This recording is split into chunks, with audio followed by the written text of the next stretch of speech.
जय श्री कृष्णा दोस्तों, स्वागत है हमारे चैनल क्विक नॉलेज में। आज के इस वीडियो में हम बात करेंगे अष्टमी महागौरी व्रत कथा की। नवरात्रि के 8वें दिन माँ दुर्गा के महागौरी स्वरूप की पूजा की जाती है। इस दिन कई भक्त कन्या पूजन भी करते हैं। कहते हैं जो भक्त नवरात्रि की अष्टमी तिथि को माँ की सच्चे मन से आराधना करता है, उसके जीवन के सारे कष्ट दूर हो जाते हैं।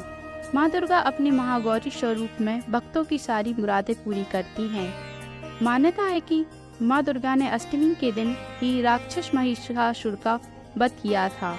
आइए शुरू करते हैं महाअष्टमी व्रत कथा।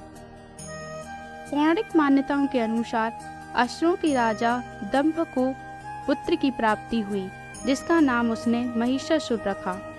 महिषासुर शुरू से ही अमर होने की इच्छा रखता था। अपनी इच्छा की पूर्ति के लिए उसने ब्रह्मा जी को प्रसन्न करने का सोचा, जिसके लिए उसने उनकी तपस्या आरंभ कर दी।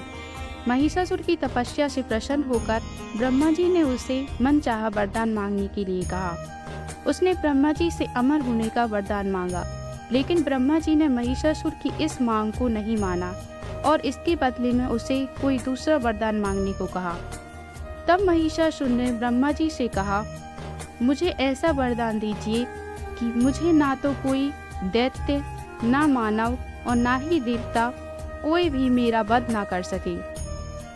मेरी मृत्यु किसी स्त्री के हाथ से ही हो।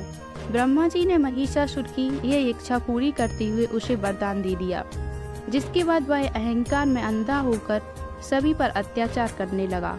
उसने अपनी सेना के साथ पृथ्वी लोक पर आक्रमण कर दिया।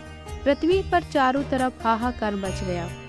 कुछ समय बाद महिषासुर ने इंद्रलोक पर भी आक्रमण कर दिया और देवराज इंद्र से स्वर्ग छीन लिया। महिषासुर के अत्याचार से परेशान होकर देवी देवता त्रिदेवों के पास पहुँचे। विष्णु जी की सलाह पर देवताओं ने मिलकर देवी शक्ति को सहायता के लिए पुकारा। तब सभी देवताओं के शरीर से निकली तेज से आदि शक्ति प्रकट हुई। हिमवान ने देवी दुर्गा को सह दिया। इस तरह वहां मौजूद सभी देवताओं ने उन्हें अपना एक एक अस्त्र शस्त्र सौंपा। देवी के अत्यंत सुंदर रूप को देखकर महिषासुर मोहित हो गया और उसने अपने एक दूत के जरिए उन तक विवाह का प्रस्ताव भेजा। महिषासुर की इस हरकत से देवी भगवती क्रोधित हुई और उन्होंने महिषासुर को युद्ध के लिए ललकारा। इस तरह दोनों के बीच युद्ध की शुरुआत हुई और माँ दुर्गा ने महिषासुर की सेना का नाश कर दिया। युद्ध पूरे 9 दिनों तक चला और अंत में देवी भगवती ने महिषासुर का सिर काट उसका वध कर दिया। माना जाता है कि इसलिए इस दिन को महाअष्टमी के रूप में मनाया जाने लगा। आशा करते हैं दोस्तों आपको हमारी जानकारी पसंद आई होगी। धन्यवाद।